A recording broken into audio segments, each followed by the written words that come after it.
Olá, bom dia a todos. Sejam bem-vindos a mais um programa nas Redes da Caridade. Estamos chegando no final do ano, último programa do ano, e vamos todos comemorar com mais um título, com mais um conhecimento que vamos adquirir através do livro Evolução em Dois Mundos, tá bom? Hoje nós vamos ler o capítulo... Deixa eu ver qual é o capítulo. 18. Capítulo 18. Da segunda parte. Isso, o capítulo 18 que tem como tema, D'Alessandro? Evolução e Destino. Evolução e Destino. Então vamos aproveitar, já vamos dar um bom dia a todos. Mas antes, você não deixe de dar o seu joia, né, o seu like, não deixe de compartilhar o programa com os amigos e também você não deixe de fazer os seus comentários sobre o que você está achando do programa, o que você está achando do tema que nós estamos conversando, para que assim possamos cada vez mais fazer um programa de acordo com as nossas necessidades, né, de cada um de nós. Então, vamos dar um bom dia aqui, já começar pelo professor D'Alessandro. Bom dia, D'Alessandro. Bom dia, Caetano, Wilson, Sr. José Nilson e quem nos está acompanhando, que sempre ao longo do ano, nossa gratidão por emitir de vossas casas energias de amor. Legal. Wilson, bom dia, seja bem-vindo. Olá, amigos, bom dia a todos, muito obrigado. Último programa do ano, conforme o Caetano falou, uma alegria, uma satisfação estar sempre com vocês. Legal. E doutor José Nilson, bom dia, seja bem-vindo. Bom dia, um abraço bem forte em todos os companheiros de ideais que estão nos acompanhando e as meninas, um cheiro na bochecha. Muito bem. Muito bem. Então, pessoal, vamos nos preparando. Você aí faça as suas anotações. Eu vou pedir ao D'Alessandro que vai ler. O D'Alessandro vai então começar a fazer a leitura do capítulo 18, onde a gente vai conversar um pouco sobre esse tema.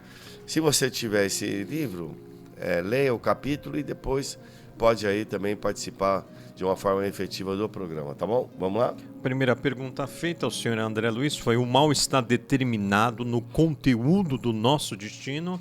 Resposta: ninguém nasce destinado ao mal, porque semelhante disposição derrugaria os fundamentos do bem eterno sobre os quais se levanta a obra de Deus. O espírito renascente no berço terrestre traz consigo a provação expiatória a que deve ser conduzido à tarefa redentora que ele próprio escolheu de conformidade com os débitos contraídos. Prevalece aí o mesmo princípio que vige para as sociedades terrestres, pelo qual, se o ser humano é malfeitor confesso, deve ser segregado em estabelecimento correcional adequado para a reeducação precisa, e se é apenas aprendiz no campo da experiência com dívidas e créditos, sem falta grave a resgatar, é justo possa pedir às autoridades superiores que lhe presidem os movimentos, o gênero de trabalho ou de luta em que se sinta mais apto ao serviço de autoaperfeiçoamento. Entendamos, porém, que se perpetuou o delito passível de dolorosa punição, não é ele internado na penitenciária ou no trabalho reparador para que se desmande deliberadamente em delitos maiores, o que apenas lhe agravaria as culpas já formadas perante a lei. É natural que o devedor, nessa ou naquela forma de resgate, venha a sofrer fortes impulsos e recidivas no erro em que faliu, tanto maiores quanto mais extenso lhe tenha sido o transviamento moral. Entretanto, a aprovação deve ser assimilada como recurso de emenda, nunca por válvula de expansão das dívidas assumidas. Desse modo, ninguém recebe do plano superior a determinação de ser relapso ou vicioso, madraço ou delinquente, com passagem justificada no latrocínio ou na dipsomania, no meretrício ou na ociosidade, no homicídio ou no suicídio. Padecemos, sim, nesse ou naquele setor da vida, durante a recapitulação das nossas próprias experiências, o impulso de enveredar por esse ou aquele caminho menos dignos, mas isso constitui a influência de nosso passado em nós, instilando-nos a tentação, originalmente toda nossa, de tornar a ser o que já fomos, em contraposição ao que devemos ser.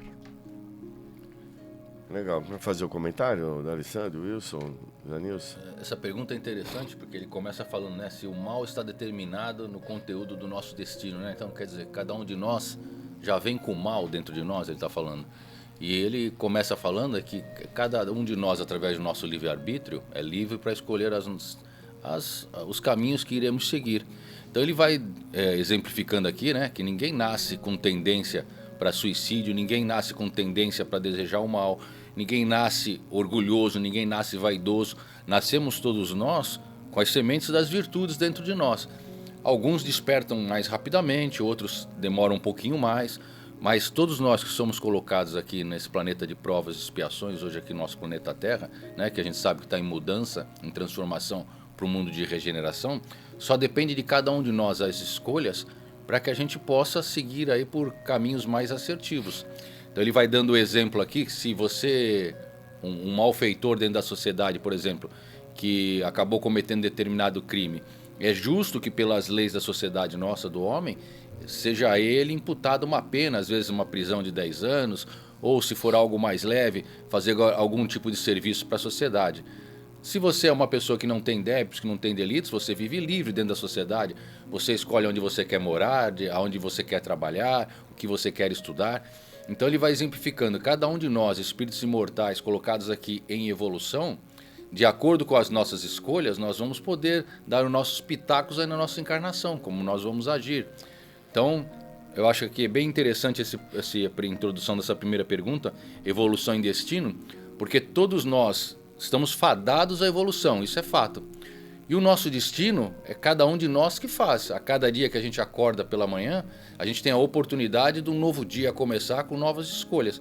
Então que a gente faça essas escolhas da melhor maneira possível, para que a gente tenha lá no final um destino melhor aí, que seja mais em conformidade para o bem da sociedade. Legal. Doutor Nilson. Ele fala aí do mal, mas o destino de todos nós, que vem mesmo gravado, é o destino do bem, do amor. Porque como somos filhos de Deus, essa essência divina veio com destinado. É como se a gente já está o destino, o arquétipo de Deus dentro de nós, ou seja, é para o amor, para o bem, esse é o destino de todos, o destino do amor. E o amor expande. Quando o sujeito faz o mal, ele se concentra. A força de concentração, porque fica bem material, bem matéria densa, se concentra e é desarmônico, é diferente do amor, que é harmônico, é equilibrante. A outra se concentra e fica desequilibrado. Aí o que acontece? Ele se desequilibra porque ele saiu do destino dele, que era do amor, e entrou no destino, às vezes, da perversidade.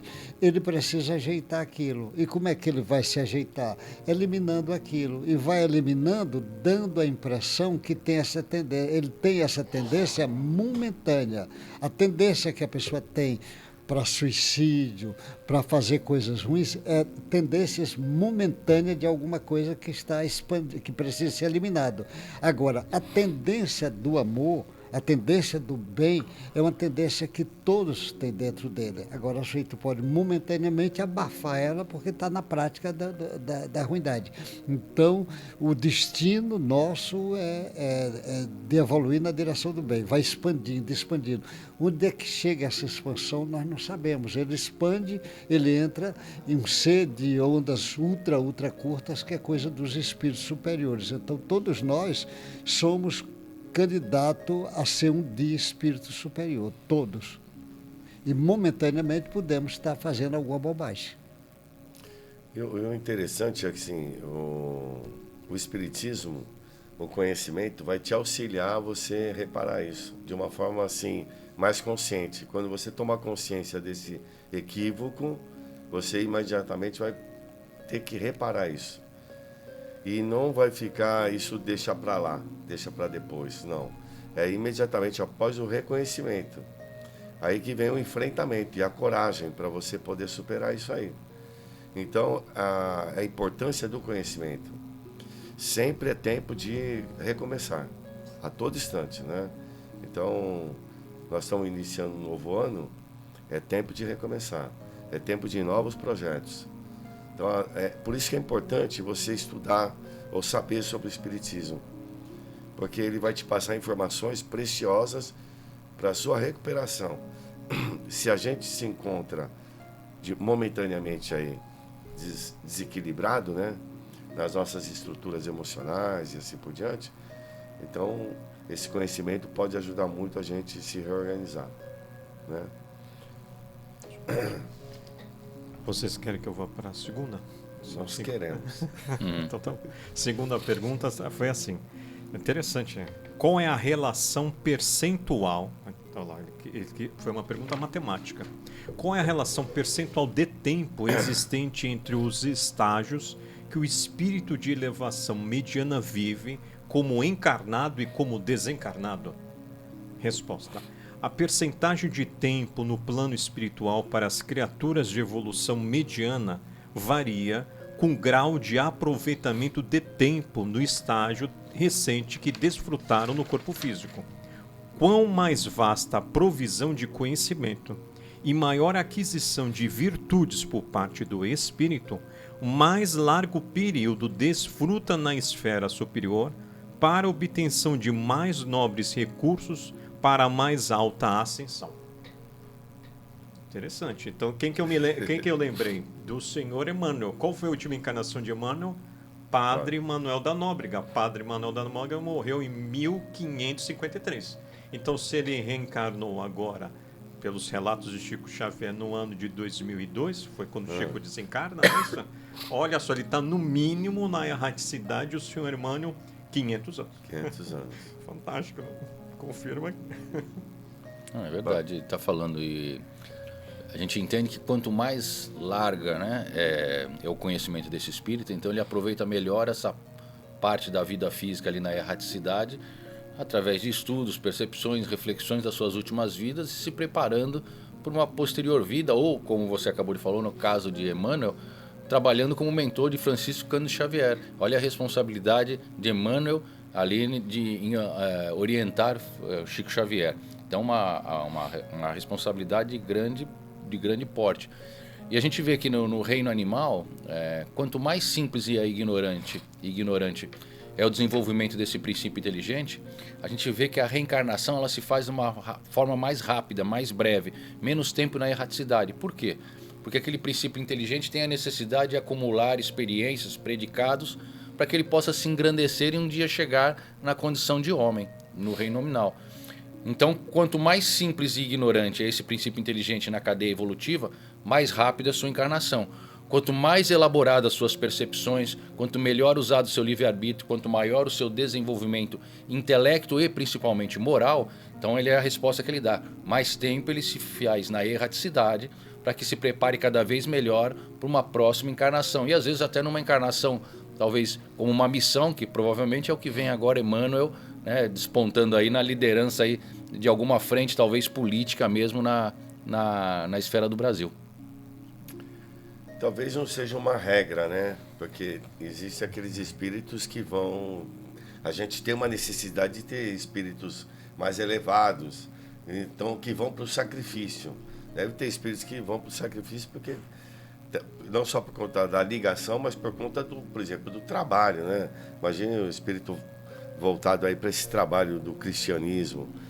Então, talvez não seja uma regra, assim, mas que realmente... o benefício que a gente sente pelo esforço feito, o tempo ele é maior, né?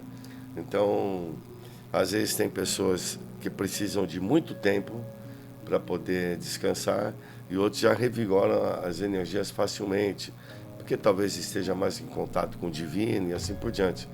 Mas é interessante isso para a gente ver onde nos encontramos, né? E, bom, depois pode falar, Zanilson. Você vê porque normalmente ele vai ter mais tempo para se preparar para o trabalho. Ele tem. Agora, existem casos que ele até fez um belo trabalho, mas o trabalho dele não ficou completo e às vezes ele precisa acelerar bem rápido para completar. É o caso do próprio Allan Kardec, que ele recebe o aviso, a sua reencarnação não vai demorar, porque você precisa completar o trabalho.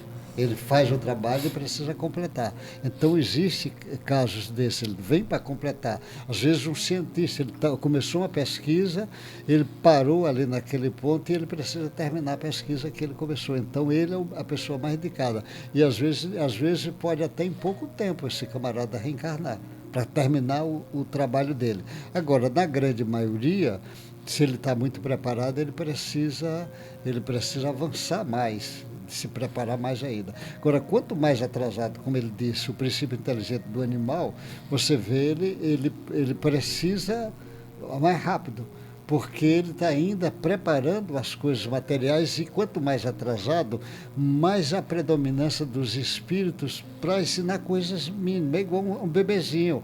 A mãe tem que ficar em cima para ensinar coisas simples, como beber água, não é tomar um banho, ela tem que ficar ali com esse menino, trocar a fralda. Agora, a proporção que ele se amadurece, ela vai se afastar. Os espíritos superiores ajudam muito os espíritos que estão num trabalho desse para orientar, mas quanto mais atrasado, a orientação bem material, porque ele precisa formar. E uma das coisas que eu fiquei impressionado, talvez vocês nunca refletiram, essa eu achei interessante quando eu vi o André Luiz chamando a atenção.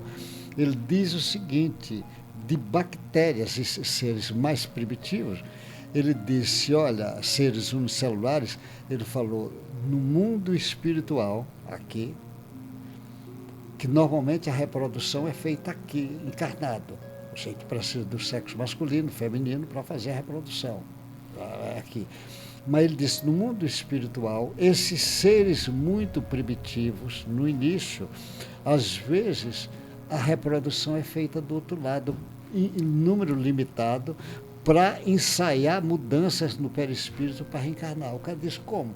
É porque do outro lado, esses seres, eles não têm reprodução sexuada. A reprodução dele é cisparidade. Então, é como se fosse um laboratório. Ele corta ali no meio, praticamente, é como se corta, faz alterações no perispírito para acelerar. É limitado, mas isso me espantou, porque ele chama a atenção de reprodução do mundo espiritual para esses seres unicelulares, que é primitivo, mas ele não chama para ser complexo, para esse ser e assim mesmo limitado como laboratório. Quer dizer, você vê, o espírito precisa, mas muito rápido tudo está sendo dominado. Não é? Muito interessante essa informação. Isso que o senhor está falando, nesse próprio livro Evolução em Dois Mundos, Emmanuel fala para nós sobre o aproveitamento dos animais no plano espiritual.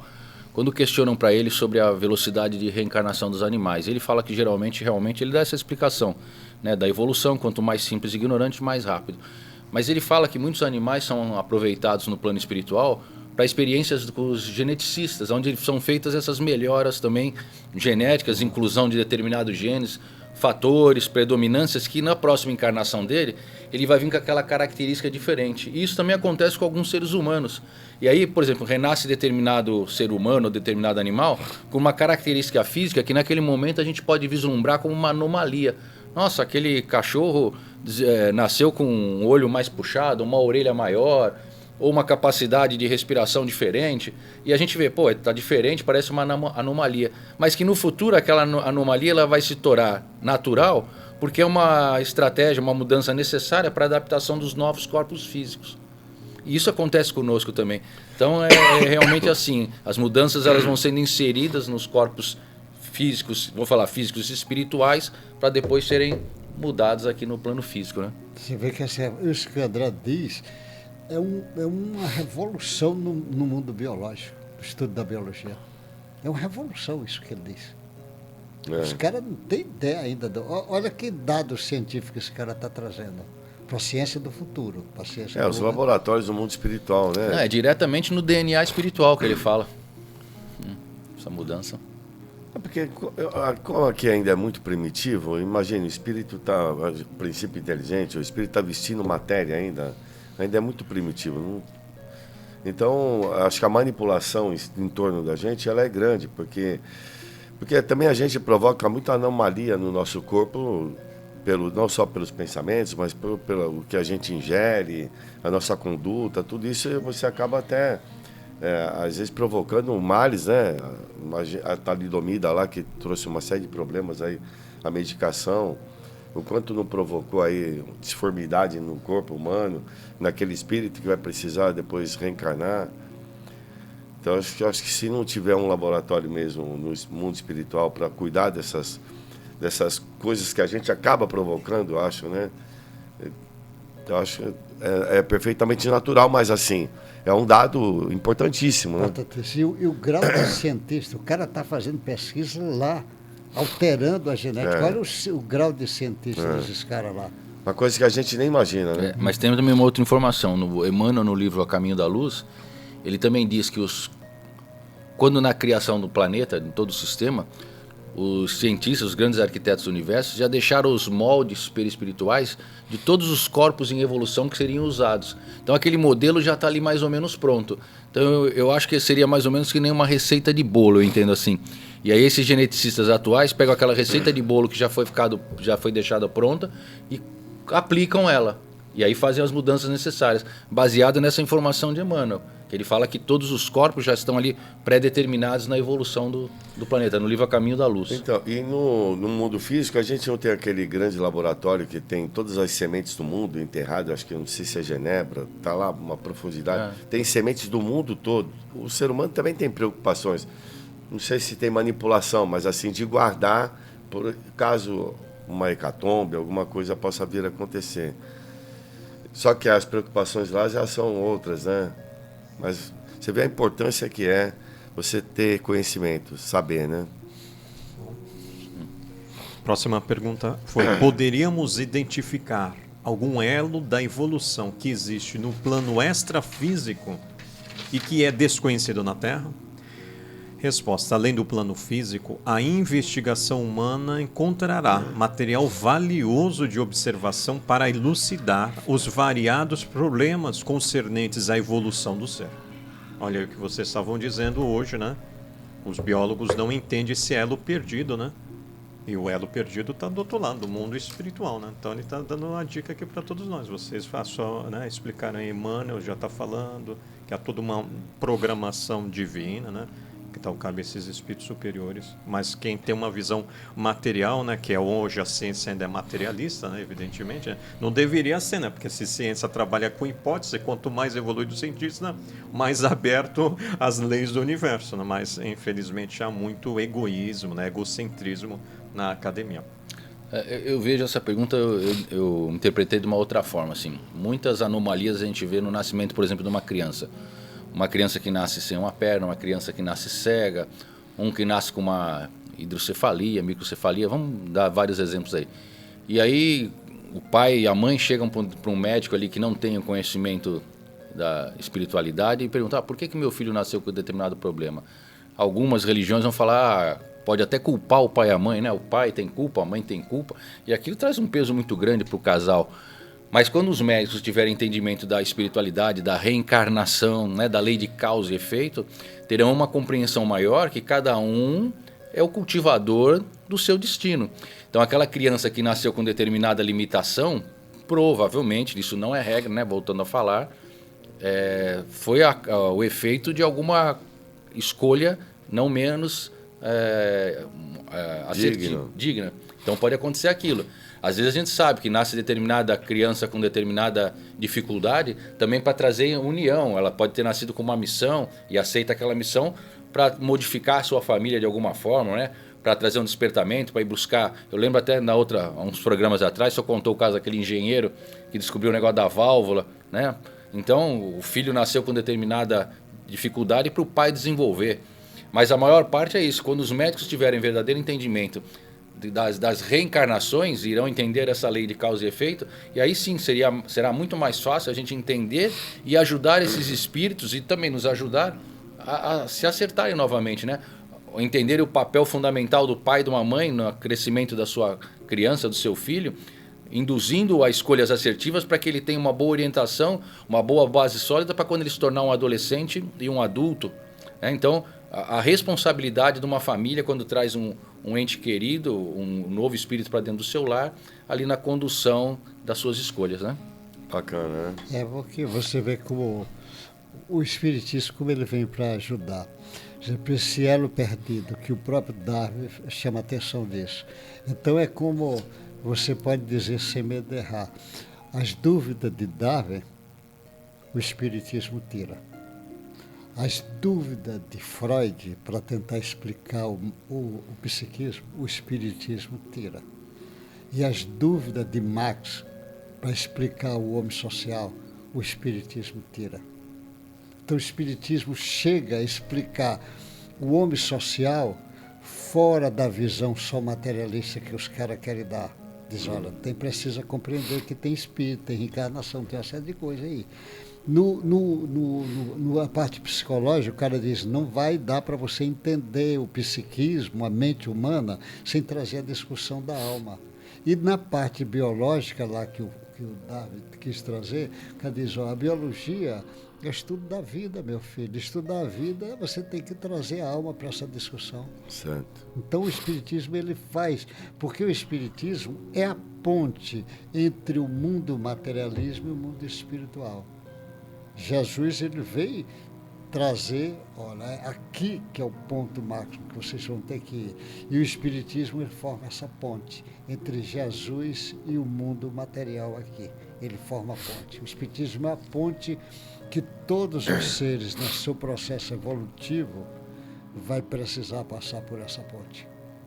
Bacana. Vamos dar sequência, então? Quarta pergunta foi: ainda na atualidade, os instrutores espirituais intervêm na melhoria das formas evolutivas inferiores, nas quais o princípio inteligente estagia? Sim, porque todos os campos da natureza contam com agentes da sabedoria divina para a formação e expansão dos valores evolutivos. Você pode repetir a pergunta? Ainda na atualidade, então isso 1958. Os instrutores espirituais intervêm na melhoria das formas evolutivas inferiores, nas quais o princípio inteligente estagia? Sim, porque todos os campos da natureza contam com agentes da sabedoria divina para a formação e expansão dos valores evolutivos. A gente estava falando aqui que os arquitetos do universo, os cientistas da espiritualidade, eles trabalham nas melhoras genéticas dos nossos corpos físicos. Então aí ele indaga, acho que foi bem aqui, ele refletiu, e nos seres mais inferiores eles também fazem isso? É essa a pergunta. E ele fala que sim, com certeza. Em toda a cadeia evolutiva, em todos os reinos, há a mão ali da espiritualidade trabalhando para que haja uma melhora ali naqueles corpos, para que eles possam, de uma melhor maneira possível, conseguir colocar em prática o uso das atribuições adquiridas. Então, por exemplo, vamos pegar aí um exemplo de um castor aí, que é um animal que a gente não tem aqui, um animal silvestre que a gente não tem aqui no Brasil. Mas a gente vê o desenho do castor, a capacidade dele de engenharia, de construir uma represa, uma ponte para que ele possa atravessar ali o rio. Ele precisa ter instrumentos, habilidades, ele precisa ter um corpo físico, membros anteriores que tenham habilidades para pegar o graveto, para encaixar. Ele precisa ter um atributo intelectual de raciocínio para que ele possa fazer essa montagem.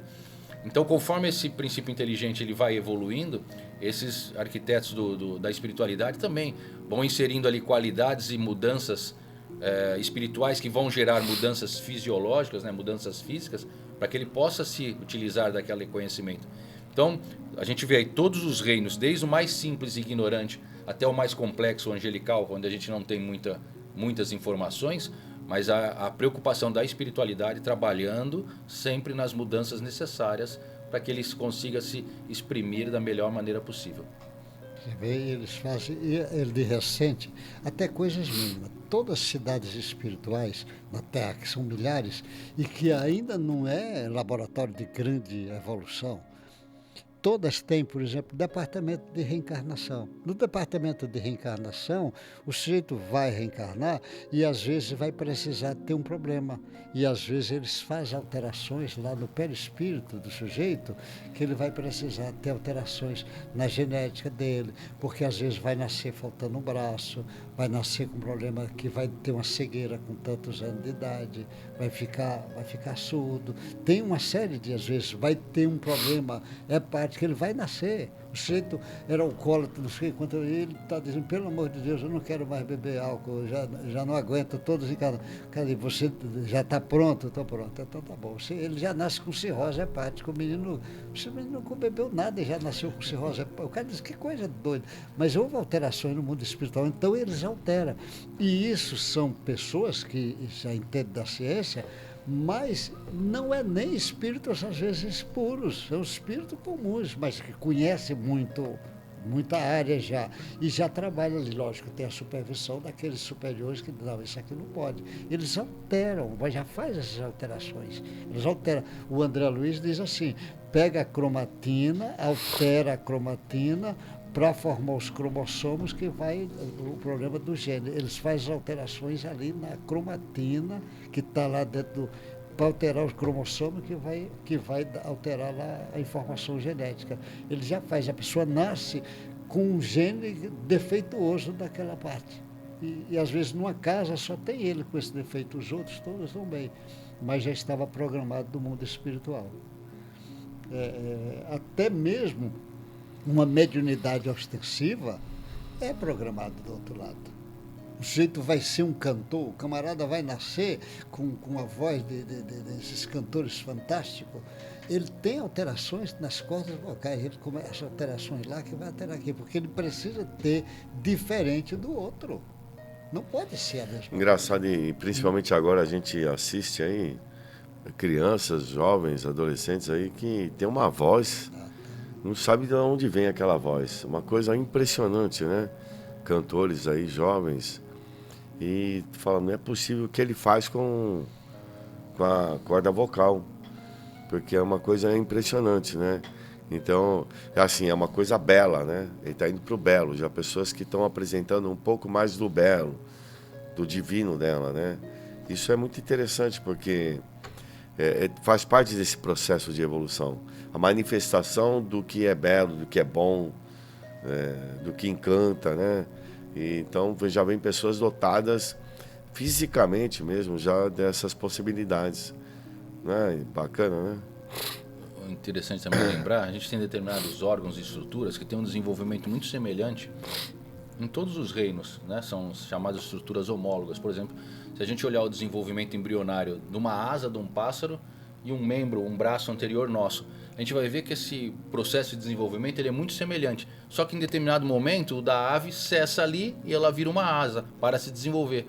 E o do homem continua se desenvolvendo ali, se você for acompanhando ali o processo de embrionário, e aí ele vai se desenvolvendo mais, vai se estender mais, vai desenvolvendo a parte de dedos. Então a gente vê que existe uma cadeia evolutiva nessa evolução, que uma vai complementando a outra em todas as fases. Seria mais ou menos isso, né, doutor Zenilson? Com certeza, porque como Kardec diz, do átomo ao arcanjo tudo se encadeia. Está tudo encadeado. Não tem, e naturalmente é como o Espírito diz, já existe um arquétipo, um plano lá no futuro, para o futuro da pessoa. Como você diz, a asa, o passarinho tem a asa, ele vai parar de ter asa, nós vamos desenvolver o membro superior para fazer isto. E com o correr do tempo, os espíritos dizem, não, você vai ter asa, só que tua asa agora vai ser espiritual, você vai voar, mas vai voar espiritual, vou lhe dar, você vai ter asa, só que agora o teu voo é muito maior do que o do passarinho. É bacana porque é a ontogênese, você pega esse processo de evolução, ele é similar em todos os reinos, né? E só que quando chega no homem, no ser humano, ele é como se estendesse aí para a manifestação do diferente, agora já de uma criatura mais desenvolvida. Né? E na Bíblia, ele diz, se fez a lua, a terra, foi fazendo tudo. Quando chega no homem, ele diz, façamos o homem. Ele não diz, fez o homem, façamos o homem. É muito interessante, está lá na Bíblia. Façamos o homem. Bacana, né? Pessoal, tá gostando? Não deixa você aí de fazer o seu comentário, dar o seu like, dar a sua opinião. Se tiver alguma outra ideia também, se manifeste. Esse programa é feito para você, para que você também entenda um pouco melhor sobre a nossa realidade espiritual que a doutrina espírita vem trazer para todos nós, né? Então, vamos, acho que para a última pergunta, é isso, Alisson? Isso, a quinta e última pergunta sobre o tema evolução e destino foi a seguinte: dentre todos os animais superiores abaixo do ser humano, qual é o detentor de mais dilatadas ideias fragmentos? Resposta: o assunto demanda longo estudo técnico na esfera da evolução, porque há ideias fragmentos de determinado sentido mais avançadas em certos animais que em outros. Ainda assim, nomearemos o cão e o macaco, o gato e o elefante, o muar e o cavalo, como elementos de vossa experiência usual mais amplamente dotados de riqueza mental, como introdução ao pensamento contínuo. André Luiz, Pedro Leopoldo, 22 de junho de 1958. eu acho que vale primeiro a gente ressaltar aqui a diferença quando ele está falando do pensamento fragmentário, né, as ideias fragmentos, e aí no final ele termina com o pensamento contínuo do homem. Então, quando André Luiz indaga no livro No Mundo Maior, ele vai tendo uma explicação sobre os andares da casa mental, sobre o pensamento, né? Então, é explicado para ele que o pensamento do homem é um pensamento contínuo, como uma água da torneira que você abre e aquela água não para mais de escorrer. Então, o homem o tempo todo está pensando, está raciocinando, né? Está analisando através da visão, da audição, de todos os sentidos, não para nunca. Quando ele fala ideias fragmentos, pensamentos fragmentários no animal, ele dá um exemplo para que André Luiz entenda melhor, como se fosse um interruptor de luz que você liga e desliga. Então a gente pode ver isso muito bem na presença do cãozinho da nossa casa, por exemplo. Você está brincando com o teu cãozinho ali, com a bola, você joga, ele está ativo, vai buscar, traz para você, feliz da vida. De repente toca o interfone, você vai entender o interfone, vai lá atender, e quando você volta, aquele cãozinho que estava serelepe, ativo ali 1 minuto atrás, agora ele está deitado, apagado, já dormiu, ele apagou. Então os animais, ele tem essa capacidade como se fosse um liga-desliga, ele ainda não tem o pensamento desenvolvido contínuo o tempo todo. Seria mais ou menos isso uma ideia fragmento, pensamento fragmento. E aí quando ele pergunta, né, quais são os animais que têm esse da escala inferior, né, em relação ao homem, num grau mais diminuto, né, e qual que ele se aproxima mais de nós.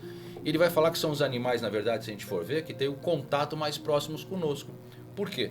Porque esses animais em contato com o humano, ele começa a copiar comportamentos, ele começa a observar o nosso jeito de ser, e também a gente, em contato com eles, nós acabamos causando um estímulo maior no desenvolvimento desses animais. Então esses animais que reencarnam próximo do homem, por exemplo, um cavalo, um cão, eles são estimulados a desenvolver habilidades que um animal selvagem, por exemplo, que vive na selva, por exemplo, um leão, um tigre, ainda não consegue desenvolver, às vezes com uma capacidade de fraternal de amor, uma capacidade de convívio, de tolerância que ele ainda não vai ter. Mas na presença de nós ali dentro do nosso lar, ele vai desenvolver. Então essa resposta ela vem bem de encontro mesmo. Então aí a gente vê a nossa responsabilidade no desenvolvimento desses seres. Porque se eles são colocados junto de nós, nós temos o dever de orientá-los na sua evolução. Assim como nós temos o dever e a responsabilidade dos nossos filhos no casamento e na família. E aí, doutor? Contudo, uma sabedoria imensa de Deus. Sem dúvida nenhuma, se o animal convive mais com o ser humano, ele vai acelerar mais a evolução dele. Então, por isso que os estão mais próximos. Como também o ser humano que convive mais com espíritos superiores, ele está acelerando o caminho. E para conviver com os espíritos superiores, o que é que os espíritos precisam? Precisa tomar o caminho do bem. Se ele toma o caminho do bem, ele vai ter convívio com espíritos superiores. Então, por isso que o Allan Kardec pergunta, como é que conhece um espírito? Ele diz, pelo esforço que ele faz para seu auto-melhoramento. Esse esforço faz com que ele entre em contato com o espírito superior. Qual é o melhor médium? O médium que entra em contato mais afinidade com espíritos superiores. Então ele vai avançar. E sempre no processo de avançar vai precisar sempre o coletivo. Ninguém avança só. Você vê uma criança, ela está desenvolvendo, com a família, convivendo, mas ela precisa conviver com as outras crianças para acelerar o processo dele. O animal também precisa fazer isso. Ele precisa do ser humano, mas ele precisa do semelhante dele para ele estar. A gente vê aqui em Santos mesmo, a gente vê de vez em quando, assim, fim da tarde, aquele bandinho de andorinhas voando junto, estão todos juntos ali voando. Aquilo é importante para ela, aquele convívio. Então eles precisam desse convívio, porque nas leis da natureza, o que é que dá? Quais são os espíritos que ficam melhor quando passam para o outro lado? Aqueles que formou mais amigos. Mas é quem formou mais amigos? Quem trabalhou pensando na fraternidade, no bem do próximo. Ele tem amigos. Eu sempre dou um exemplo. O Chico Xavier quiser reencarnar, disse, o Chico vai reencarnar. Tem 1000 mulheres querendo ser pronta para ser mãe do Chico Xavier. Se o Beiramar quiser reencarnar, um bocado de mulher diz, rapaz, eu estou muito ocupado, eu assumi um compromisso acolá, então desculpa. Você vê, o amigo é fácil, tudo fica mais fácil para o amigo. Você imagina um Divaldo quiser reencarnar, quantas pessoas querem ser pai dele? Mãe? Ele foi pai de não sei quantos filhos, tem um bocado que diz, isso aí é fácil. É verdade. É assim que funciona. Então essa união entre os animais faz parte e é uma sequência, vai tendo esse processo de evolução.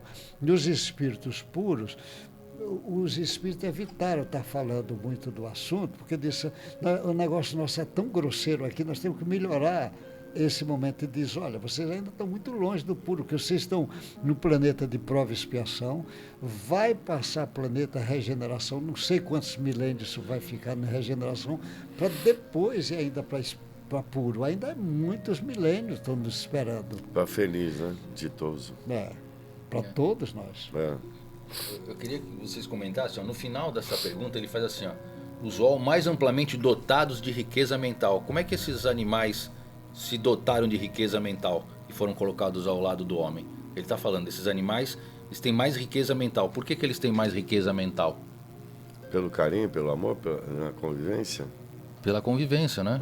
O que eles vão... Porque ele deixa claro já, que ele já dá um...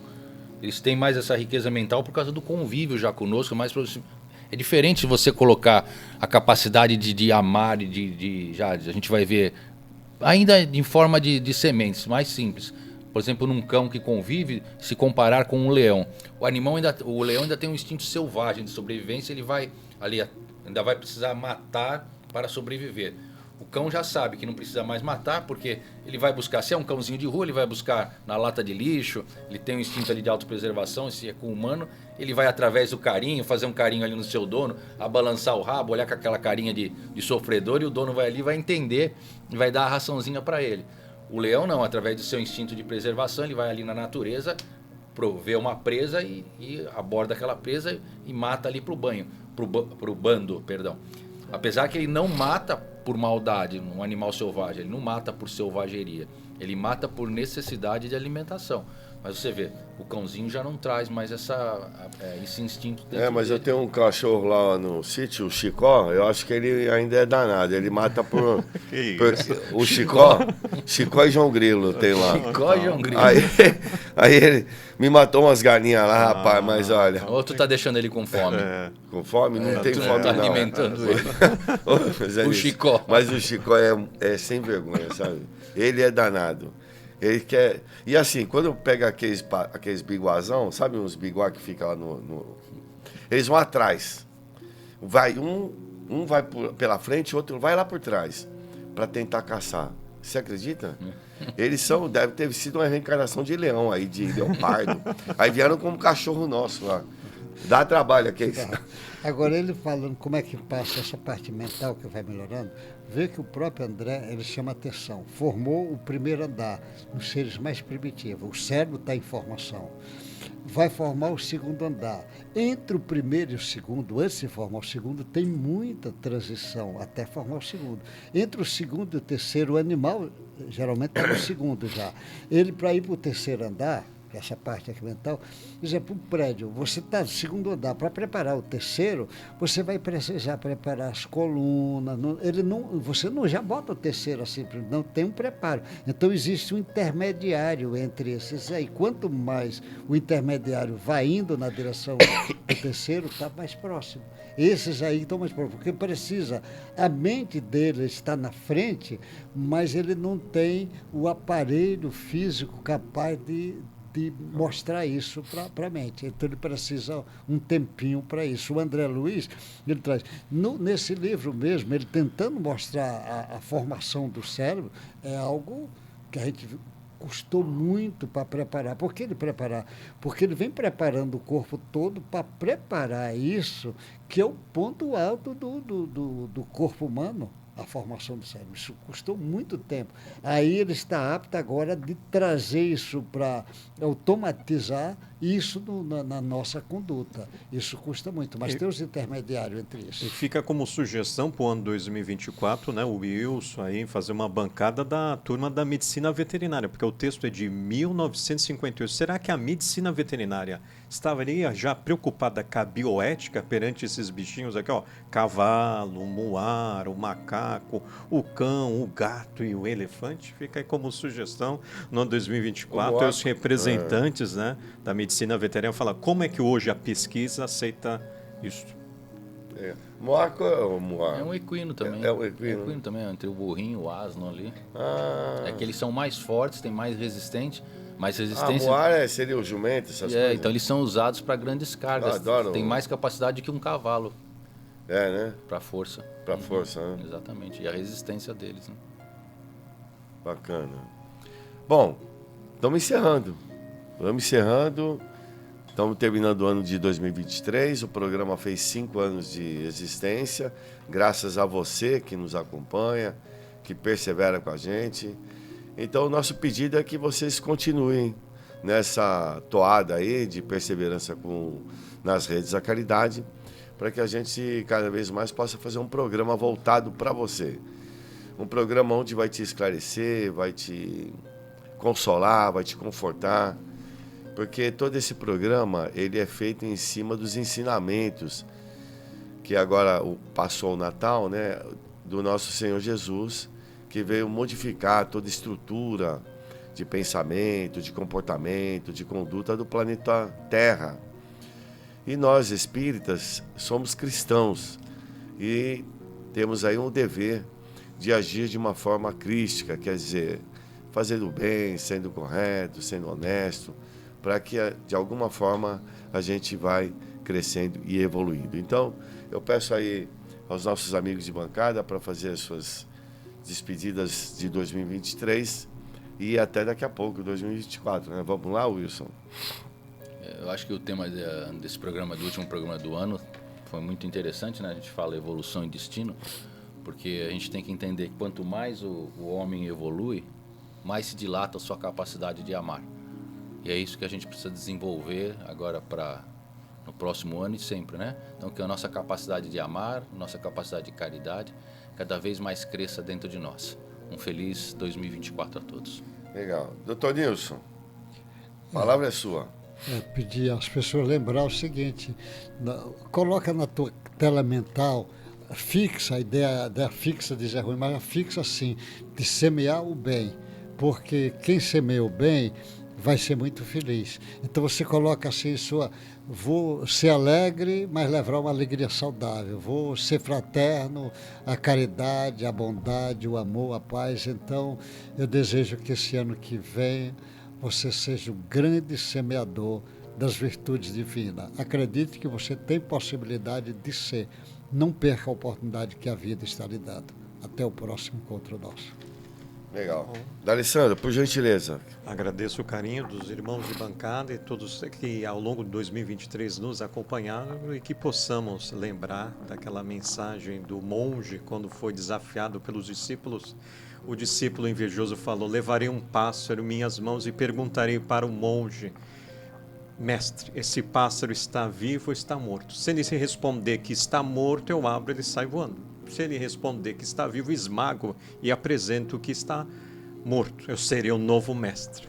No dia do encontro, o monge, com sentimento de inveja e ciúmes, pergunta para o monge mestre: mestre, traga um pássaro em minhas mãos, está vivo ou morto?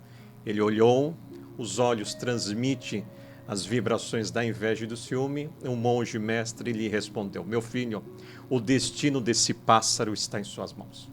Então o nosso destino está em nossas mãos. Que possamos semear, como falou o senhor José Nilson, as sementes do amor. Muito bem, muito bem. Pessoal, então nosso muito obrigado a todos vocês que nos acompanham. Permaneçam conosco, precisamos muito de vocês. Precisamos que vocês também divulguem esse conhecimento que vai auxiliar todos aqueles que vão recebê-lo. E desejamos de coração que 2024 seja um ano próspero no sentido de crescimento pessoal. Por mais dificuldades que venhamos a passar, mais tormentos que venhamos a sofrer, nós devemos sempre ter convicções na justiça de Deus, na bondade de Deus para conosco. Então, não tenham dúvidas que estamos sempre sendo amparados e auxiliados para que assim possamos conquistar dentro de nós um mundo melhor. Fiquem em paz, fiquem com Deus e até 2024. Tchau.